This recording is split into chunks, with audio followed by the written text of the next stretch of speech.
Hilda Karen, mótstjóri Reykjavíkurmeistaramót, komdu sæl. Sæll og blessaður Gísli, velkomin í svæðið. Takk fyrir það. Núna Reykjavíkurmeistaramót á nýjum tíma.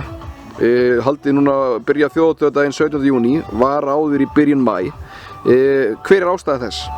Ástæðan nú kannski nokkrar. Okkur hefur hérna í Fáki lengi langað að prófa að færa mótið lengri inn í sumarið, bæði veðráttuna vegna og svona þegar ekki landsmótsár, að þá höfum við kannski meira svigrúm til þess og eins og við sjáum í dag þá þetta lukkast frekar vel hjá okkur. Við erum að ná mjög góðu veðri og þetta eru þáttaka alveg gríðarleg.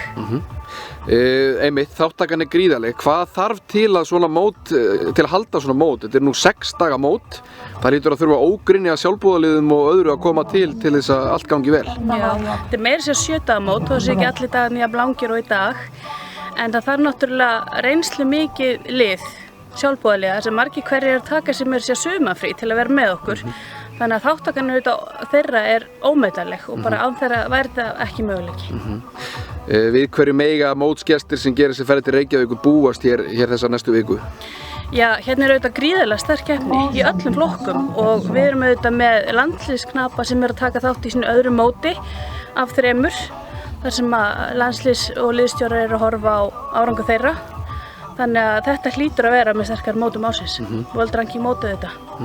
Og Fáksar að taka vel á móti öllum með veitingar í reiðhöll og alla vegana? Hvað heldur við? Það veislusalinn opinn, allt mótið. Það eru ýmsa veitingar í boði og grillveisla á laugardaginn og húlumhæ. Þannig að það skynsamlegt að leggja leið sinni hingað þessa daga.